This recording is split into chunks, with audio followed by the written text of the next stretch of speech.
نامراد کے پھر اللہ کہے گا ایک پرزہ ذرا دوسری میزان میں ڈال دو. جب دوسری میزان میں پرزہ ڈالا جائے گا تو وہ زمین سے لگ جائے گی اور گناہوں کا پلڑا آسمان سے لگ جائے گا. تو کہے گا دیکھنا ہے کہ کس چیز نے یہ میزان بدل دی. تو پرزے پہ صرف ایک ہی کلمہ ہوگا لا الہ الا اللہ محمد رسول اللہ. مگر یہ ہے کیا لا الہ الا اللہ محمد رسول اللہ؟ بڑی سادہ سی بات ہے کہ وہ تمام دیوتا جو میرے دل میں ہیں، جو میں نے اپنے مختلف طاقوں میں، دیکھیں کیا خوبصورت بات سے نا مجھے شیخ عبدالقادر جیلانی کی بات آگے کرنی. فرمایا جب ملکہ سبا نے خط لکھا، سلیمان نے خط لکھا ملکہ سبا کو، انہ من سلیمان انہ بسم اللہ الرحمن الرحیم، تو ملکہ سبا بڑی حیران و پریشان ہوئی کہ میرے محلات کو توڑ کے، وہ سیکیورٹی کے حصار توڑ کے، یہ کتنا عجیب و غریب بندہ اور بادشاہ ہوگا کہ جس نے خط میرے سرحانے تک پہنچا دیا. تو she was a very wise lady. وہ ڈر گئی، سہم گئی. اس نے دوسرے دن اپنے 132 امراء ملک سبا کو بلایا اور کہا کہ مجھے سلیمان کا خط آیا ہے اور اس نے یہ بات لکھی ہے کہ آ جا میری طرف متی ہو کر اور اللہ کے بندوں میں شامل ہو.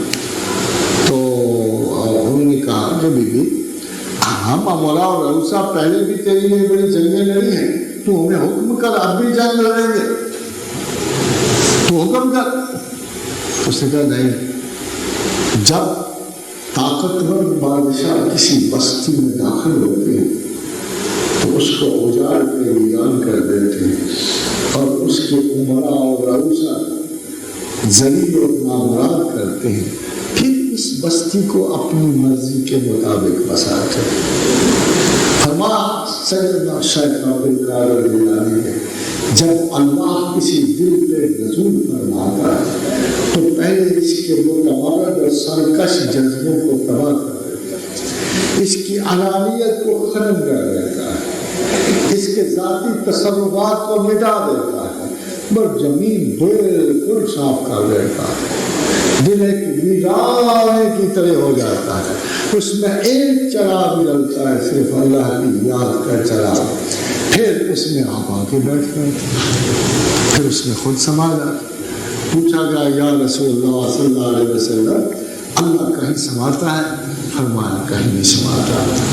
پھر کہاں سماتا ہے؟ دل مومن میں. دل چھوٹی سی جگہ ہے مگر اس کی وسعت افلاق سے زیادہ.